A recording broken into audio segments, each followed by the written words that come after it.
He thinks this even as he sleeps in his bed, confident that not even a demon can hinder his dream. However, he acknowledges that another substantial debt is in the way of that dream. He wishes it were only the salaries of the external laborers that he needed to pay. But when he includes the cost of their accommodations and the expenses related to sending them out to work, it becomes apparent that it is more complex. Holding his collar, he reflects on the corrosive nature of other people's money, the toxin known as other people's money that is consuming him entirely. After a while, an orc warrior observes Emily with Officer Greg, who mentions that he plucked a flower because it looked pretty, but it pales in comparison when put beside her. She laughs and playfully comments on his naughtiness. He recalls the night she arrived in their Viscounty, expressing how he discovered that his heart could become even warmer than the bright and radiant sun in the skies. She laughs again, teasing him for being funny and cringe. He asserts that it would take more than a slap or two to deter him. The orc warrior, still observing them happily together, becomes angry. Another soldier approaches from behind, informing Officer Greg that Sir Bayern is looking for him. Greg acknowledges this, telling the soldier to inform Bayern that he's on his way. Before leaving, he grabs Emily's hand and affectionately calls her his flower-like girl, mentioning that he's heading off to work. She responds, urging him to come back quickly, referring to him as her handsome boy. Officer Greg walks towards Sir Bayern's camp, and an orc warrior calls him from behind, questioning how he could do that. Confused, Officer Greg asks for pardon and inquires about what the orc warrior means. The orc warrior shouts, expressing disbelief at how Officer Greg could do such a thing when he already has Emily. Officer Greg, still puzzled, asks what he is talking about and questions the involvement of someone like Emily. The orc warrior, angered, abuses him and attempts to punch him.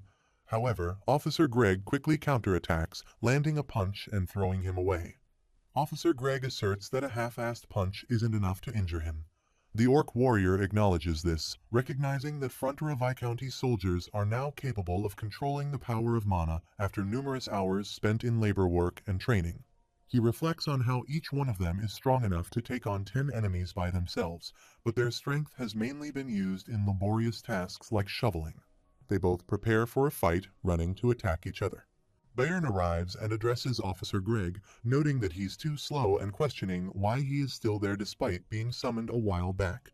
He wonders if Officer Greg is fooling around while trying to earn his salary. Officer Greg apologizes and follows behind Bayern, with the orc warrior also trailing them. Bayern mentions that he's going on a work trip and instructs Officer Greg to start packing his luggage. He mobilizes him, expressing trust in him, and questions how he could mess up before even departing. Angered, Officer Greg looks at the orc warrior. Bayern emphasizes that additional work hours are named so because one is supposed to work during those hours. He adds that he doesn't care about what happens outside those hours. The orc warrior walks away, and Officer Greg continues to follow Bayern as they reach the stables to prepare his horse. Officer Greg inquires if they are going all the way to Cremo just to call for reinforcements. Bayern agrees and mentions that Master Lloyd said he is planning a large-scale project that will have life and death implications. In response, he states that he doesn't believe there is a need to undertake such a project. The system notifies him that the achievements and compliments he has accumulated are producing a combined effect. Lloyd Frontera sits in his room, observing this notification, and inquires about the nature of this effect. The system informs him that he has punished the traitor of the Viscounty, paid off his debts, and provided a home for the refugees without turning them away. Soldiers walk outside his house, and the system once again notifies him that he faced a significant disaster head-on, emerged victorious, and ensured the safety of citizens and refugees within the Viscounty. The system expresses a desire to repay him for the help he has given them. Lloyd Frontera questions the kind of help and how they plan to repay it. The system explains the combined title effects, activated by people who wish to repay his help. Meanwhile, he hears some voices, looks behind, and stands up to gaze out of the window. He observes people outside saying, "Master Lloyd, please give them work. They'll do anything for him." He responds, assuring them that it's okay even if he doesn't provide salaries, and requests them to help him. They express willingness to work for free, solely for Master Lloyd.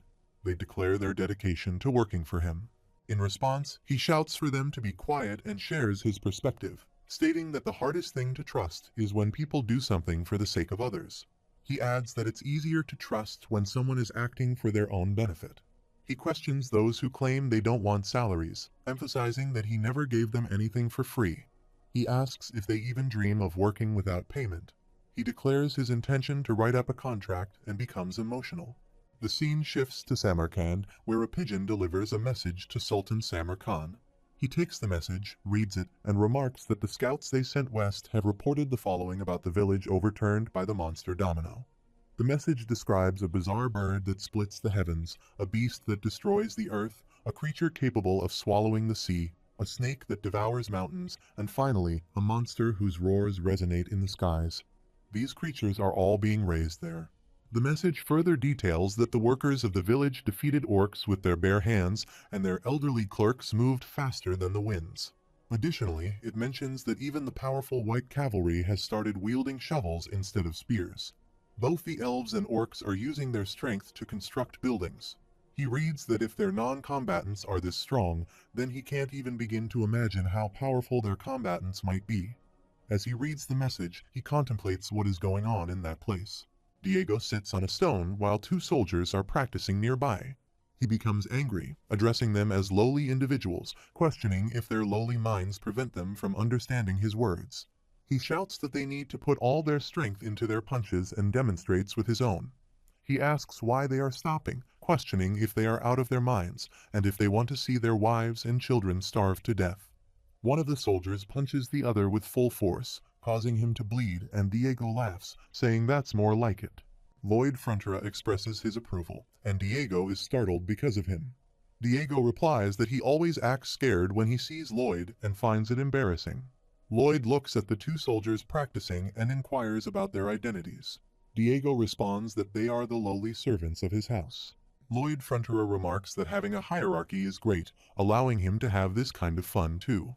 Diego, feeling uneasy, says pardon. Lloyd smiles and expresses his desire to join in and give it a try. Diego rejects the idea, stating that he cannot let him fight like them. Lloyd Frontera questions this, expressing frustration and stating that he is asking Diego to fight, but Diego is not willing. Diego becomes scared but reluctantly agrees, mentioning the red corner and the blue corner. Lloyd Frontera points towards Javier and designates him as the opponent. Javier, acknowledging it as a count's order, accepts the challenge. Diego tries to intervene, asking them to wait and to sheathe their swords. Lloyd Frontera questions why Diego is asking him to stop, suggesting that Diego can grab a sword too if he feels it's unfair. Diego responds, stating that the sword isn't the problem, and pleads for Lloyd Frontera to let him go. He bows and cries, but Lloyd dismisses his plea, commenting that a sword master is overdoing things. Lloyd suggests fighting and laughs, then proceeds to punch and throw Diego away. He presents a document mentioning that it's a request for his return to school, instructing Diego to write down the events that occurred today. Diego pleads with him not to write that and questions why Lloyd keeps asking people not to do things. In frustration, Diego asserts his status as the son of a count and resorts to abusive language. A pigeon arrives with Peepodong sitting on it, and Lloyd Frontera notices a document with them. As Lloyd walks away, he instructs the two soldiers to relax and go to Frontera to find Sir Bayern. He informs them that they are residents of that place from today onwards, urging them to work hard. After a while, Viscount Lacona rises from his bed, reflecting on the annoyance of that recurring guy appearing in his dream, making for an irritating start to the day. There's a knock on his door, and someone outside states they have something urgent to tell him. The Viscount, irritated, questions who the impertinent person is daring to knock on his room's door and orders them to leave immediately. The person insists it's urgent and needs immediate attention. Viscount Lacona, angered, grabs his hunter and threatens the individual, asking how a lowlife like them dares to talk back, and if they have forgotten the feel of a whip. He opens the door to find Lloyd Frontera standing there, who greets him with a cheerful, long time no see. The shock causes Viscount to fall down and faint. He, seemingly unfazed, asks Javier if his face is that appalling. Javier responds that it's not the kind that people would feel at ease around. He takes Viscount Lacona outside and points in a direction, informing him that his land starts from over there. He adds that he's going to flatten it all out to build a quarry and instructs the Viscount to take note of that. The Viscount responds, questioning why Lloyd Frontera is suddenly doing this. Annoyed, he asks why Lloyd is acting in such a manner and wonders if they need to spell everything out between them. The Viscount considers that using granite instead of cement for the construction of the sewage routes would be better, as it won't break or destabilize in the far future. Lloyd Fronter agrees and declares it's time to begin constructing a highway that leads from the quarry to their county. He emphasizes that it will be one straight path pointing towards Lacona Mansion. One of the soldiers notes an obstruction right from the start, mentioning that it's one straight path as they destroy the palace to create a direct route. The Viscount is shocked to see this, but Lloyd Fronter reassures him, saying they'll build him another house to live in. Lloyd Fronter adds that they will relocate the workers to his mansion and provide one person to assist with his errands. After a while, he guides them to his camps, where he imprisons them in a tent and assigns an orc warrior to look after them while they both shiver. The orc warrior inquires if they need anything, but they refuse. He reflects that the Apia Highway used to transport granite, and the supervision of the quarry construction will be handled by Sir Bairn. He acknowledges that he has surpassed the level of a veteran and reached the level of a maestro. The system notifies him of his levels: design understanding at level 85, design execution at level 90, administration tasks at level 99, and manpower management also at level 99. Bai Bayong consumes numerous trees while contemplating that there was no need to worry about flattening out the mountains for the construction of the quarry. He reasons that there are plenty of monsters in their county who excel at labor work. He observes that the elves are overseeing the apartment construction, relying on their exceptional perception and incredible physical strength, while the people encourage each other. Bai Bayong identifies a potential issue in dealing with the sludge and considers having engineers dig it up with shovels. However, he dismisses the idea, deeming it implausible as they would suffocate from the poisonous gases. He concludes that the best solution would be to incinerate it all with intense heat, akin to how modern technology accomplishes it. He speculates that Javier, himself, or Bengal could handle that task. He contemplates the craziness of the situation, pondering what might be inside and how they could continue doing that every day.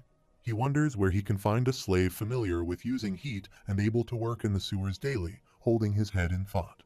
After a moment, he gets an idea and exclaims, "Wait, he does know a slave like that." On the other side, Corgetus and his team work on making iron rods. Lloyd Frontera and Javier arrive, and Corgetus inquires if he wants him to make armor out of the Elencia tree sap. He questions the need for such armor, asking if they are planning to capture a dragon or something. Lloyd confirms this, pointing towards Javier and stating that he is the one doing it, while Javier looks at him annoyingly.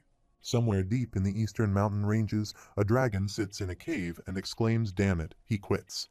He reflects on the numerous gemstones around him and wonders why he can't refine any. Expressing frustration, he thinks about wanting to get married, but laments his perceived lack of skill with his hands, looking at them in disappointment. He considers these cursed hands and believes that he needs to craft something beautiful and delicious to feed his hatchlings, as only then will he be acknowledged as a competent male dragon. He acknowledges his proficiency in crushing things, but acknowledges that this is what female dragons hate the most. Reflecting on the past, he thinks making jewels wasn't this difficult. It used to be as simple as plundering human castles and kidnapping dwarves to do the work for him. He holds a gemstone, using his powers to break and shatter it. Despite this, he thinks that one day, the being known as the Dragon King will marry a human girl and declare the dragon's commandments. He contemplates that all dragons are prohibited from plundering and threatening other races, and they are required to go to a vein of ore and craft their own jewels.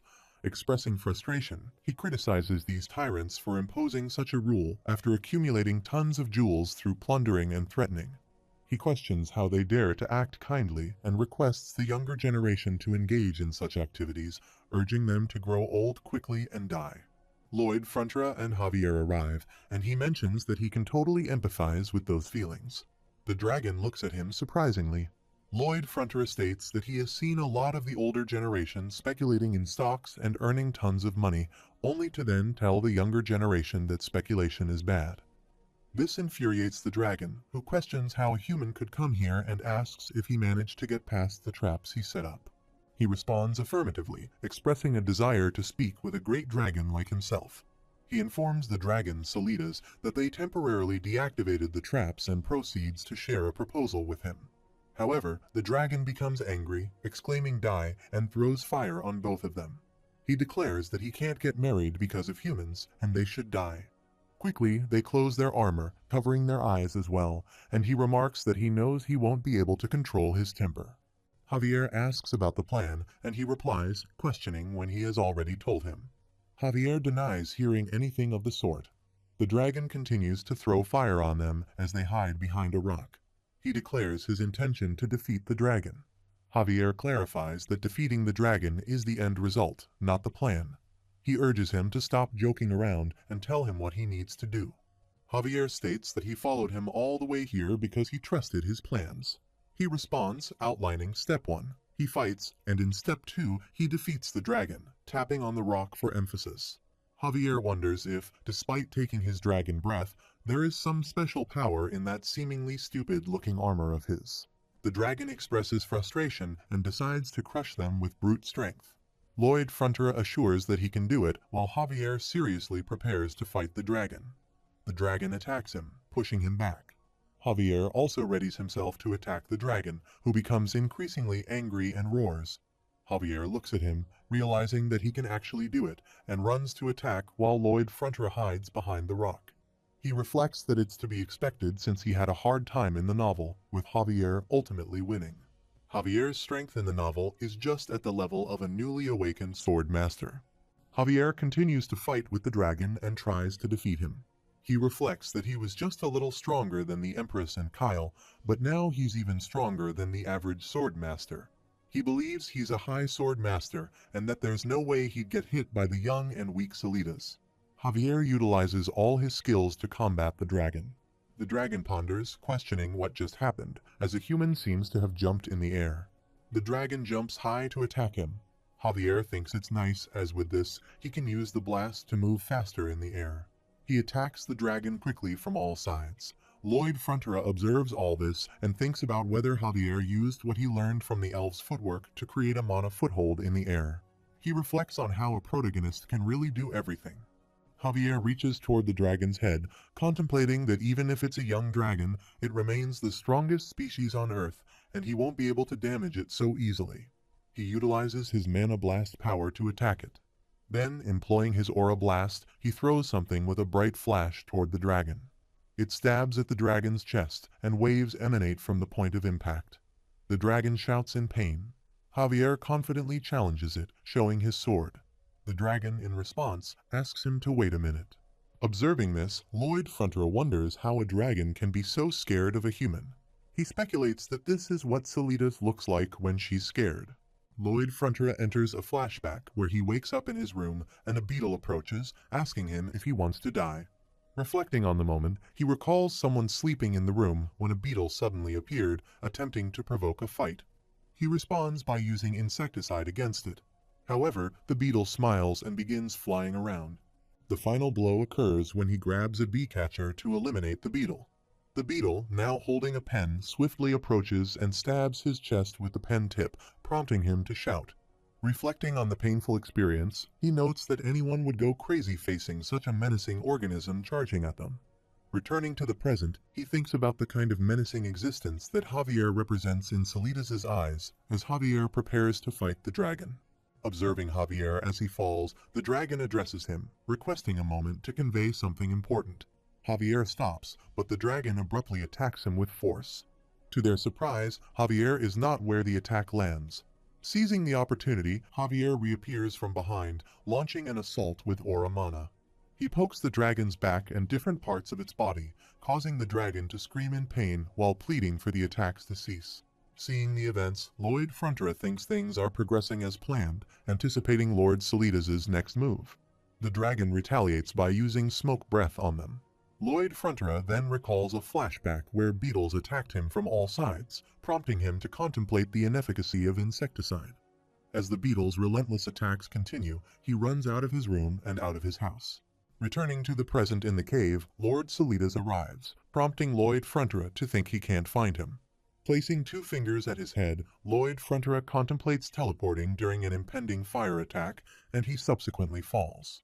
Lord Solitas reflects that he set up a teleport detection trap, acknowledging his past foolishness while realizing he is an even bigger fool today.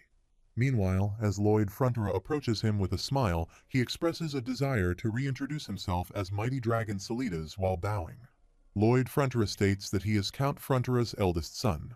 Lord Solidas gets up, questions the situation, denies being a dragon, and asks where he is and why he is there, expressing a strong desire to leave quickly. Javier launches an attack from behind, causing Lord Solidas to shout and fall. He questions the identity of the assailants and the reasons behind their actions. Lloyd Frontera remarks on the expected reaction of a mighty dragon, noting that people typically don't shout Kaya when struck. He expresses a desire to hear the reason behind Lord Solidas's reaction, reiterating that they are present to propose a favorable idea. Despite this, Lord Solidas insists that they should refrain from talking and question why he was attacked. Lloyd Frontera's servant, surprised by Lord Solidas's attempt to kill them, instinctively counterattacks and laughs. In response, Lord Solidas asks what Lloyd Frontera has in mind. Lloyd Frontera, pleased with the current state of affairs, reflects on the foundations they have established. Drawing inspiration from a novel where Solidas displays anger issues while ambushing elves, Lloyd Frontera considers the need for a potent approach when dealing with such a dragon. In a flashback, Lord Solidas recalls an incident involving a furious man overturning a food table and expressing dissatisfaction with the darkness of Jajangmyeon. This memory serves as an example of how most races express anger. The boss arrives on the scene, confirming his status, and addresses the man's complaint about the dish's color. The man demands a new one, but the boss asserts that he doesn't like it and instructs him to make a new dish. Despite the initial resistance, the man eventually relents, declaring the dish delicious and refusing to let others eat it. Lord Solidas reflects that anger can be subdued when individuals face someone stronger than themselves. Although he has successfully calmed down, he acknowledges the challenge of negotiating with a dragon whose pride has been wounded by defeat at the hands of a mere human.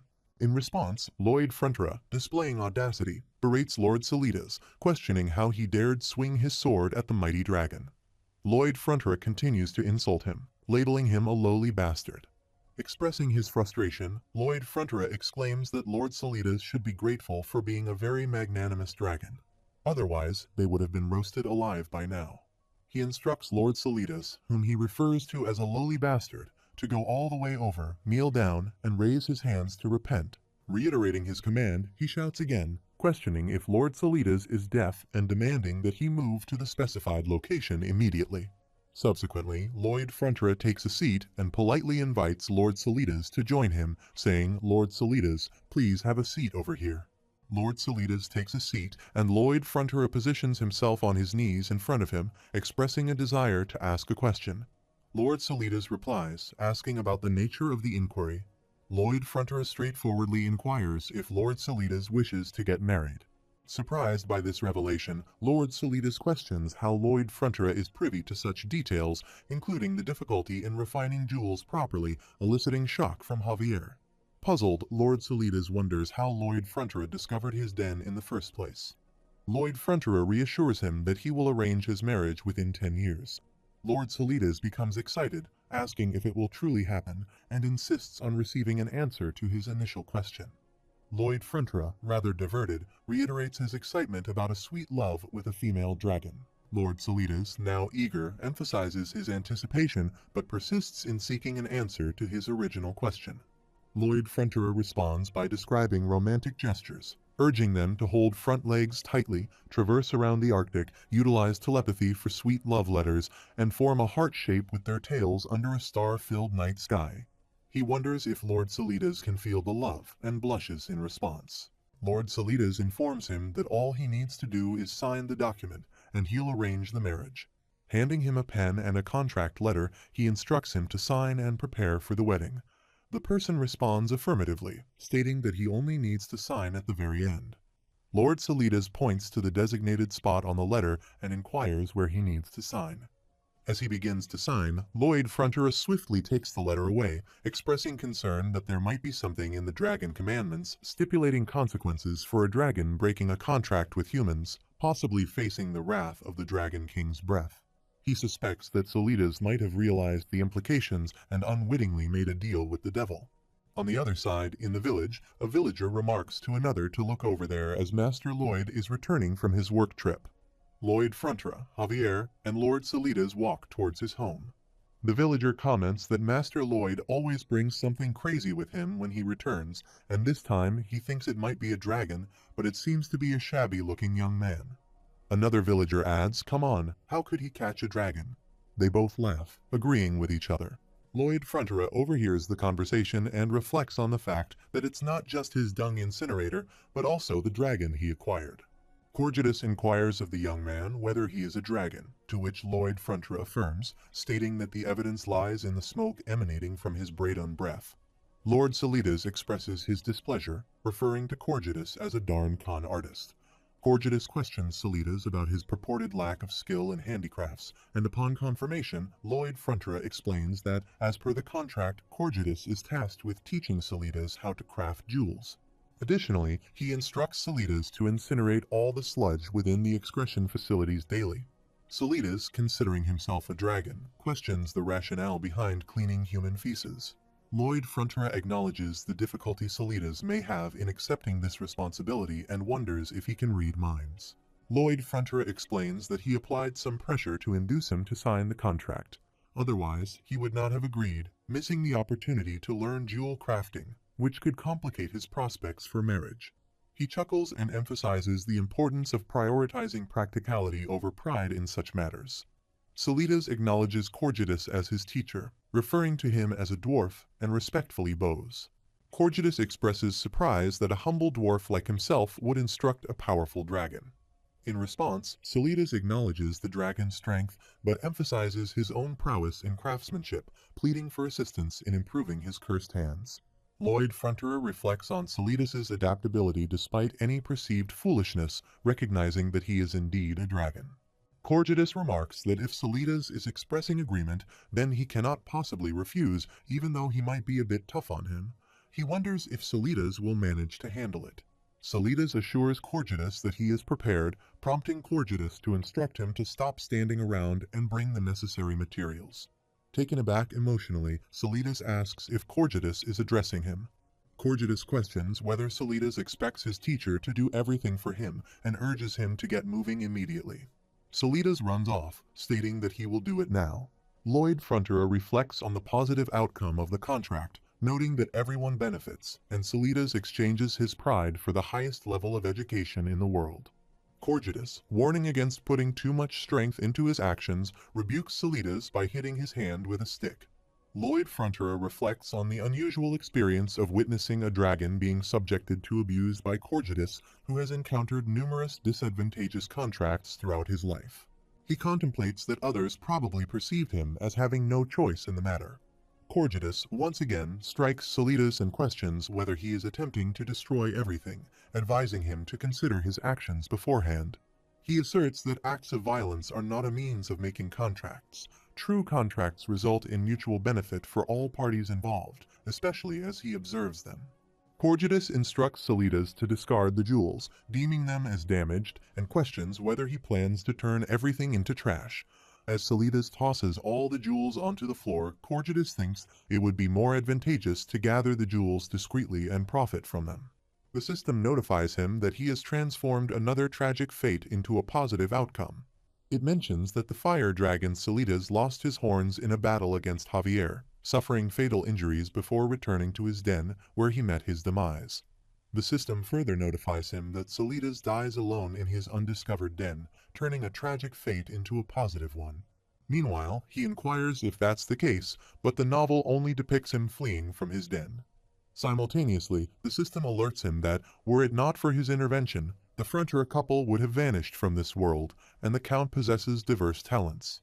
The system informs him that he is now free from debt, directing all his efforts toward the work he had been unable to do in the past. He experiences happiness as he crafts a wooden statue of himself. The system informs him that he orchestrated these positive outcomes as Julian, originally destined to perish in a foreign land, is now recognized as the top student in his school. Julian receives his school certificate and his fellow students applaud him. The system notes that he played a pivotal role in saving numerous lives, emphasizing that he must earn his own money, to which he responds by requesting money. He humorously adds give him RP then, and a message window retorts that humans are truly hopeless in romance. He counters, stating that romance doesn't put food on the table. He contemplates that what he currently requires is a skill, as the construction of the extensive sewage system is about to commence. He points out that the issue lies with the radius of the estimation skill, and the construction needs to cover the entire county. However, obtaining information from each area and connecting them poses a considerable inconvenience. Despite his level increasing significantly after participating in various projects, he feels that his progress has reached a plateau. The system notifies him of an intermediate design level 6 with a maximum design radius of 729,000 square meters. It also includes skill-exclusive options, floor plan featuring 3D indicators and simulation mode. He reflects that progress stagnated at a certain point, emphasizing the business principle of economizing on what can be saved while sparing no expense for essential needs. He clicks on the Level Up option for Intermediate Design Level 6, requiring 4,070 RP points. He contemplates that increasing the level will significantly expand the estimation radius. The system notifies him of the progression to intermediate design levels 7, 8, 9, and finally 10, resulting in an upgraded skill grade to advanced design. The system further informs him that at advanced design level 1, the maximum design radius is 3,375,000 square meters. He appreciates the value of investing 1,200 RP points into this advancement. The system then alerts him to a new skill-exclusive option called Construction Guidelines. He queries the meaning of construction guidelines. The message window responds, urging him, who has sought ways to reduce his workload, to test this revolutionary system immediately. He expresses skepticism, likening it to home shopping channels selling useless items. The message window suggests trying to access the 3D floor plans he currently has saved. He acknowledges that he will play along and activate the construction guideline while creating a holographic structure of a home. As the hologram of the house expands, he inquires about its purpose. The message window explains that the hologram is visible to him and everyone involved in the project, enabling construction workers to work with precision using the hologram. He realizes that this skill could potentially reduce his workload by at least 50% and decides to test it immediately as he notices a hole in the ground. Javier arrives and asks about the situation. He informs Javier that it is the location he will be digging and promises to provide details later, urging him to begin the task. Javier notices green lights inside the hole and starts digging with his shovel. He agrees with Javier's observation and sits near the hole, attempting to peer inside. He attempts to touch it and asks if he can try digging outside the green light. Javier takes some mud from the edge of the hole, causing the hologram to shift in that direction. The hologram admonishes them, urging them to do a proper job. Javier comments on the hologram being obnoxious, while Lloyd Frontera suggests that he may be too careless with his words, given that's his face. Javier jokes that no one will mess up while working, as they wouldn't want to see that face. Lloyd Frontera asks him to stop making such comments, as it hurts him. Javier inquires about the situation and wonders if Lloyd Frontera is going to claim he's a genius of illusion magic or that the hologram is a stolen magic tool. Lloyd Frontera considers the difficulty of further deception and asks Javier which story sounds more believable. Javier suggests the latter, saying it could be a necklace that looks the part when he goes around. Lloyd Frontera agrees, deciding to go with that story. Javier walks away, stating that he'll stick with that story as well. Lloyd Frontera, acknowledging there aren't many answers he can provide, asks if Javier has any questions. Javier replies that his curiosity isn't the priority at the moment, emphasizing the importance of saving everyone in the county. Lloyd Frontera expresses gratitude for Javier's belief in him and assures him that he will indeed accomplish the task.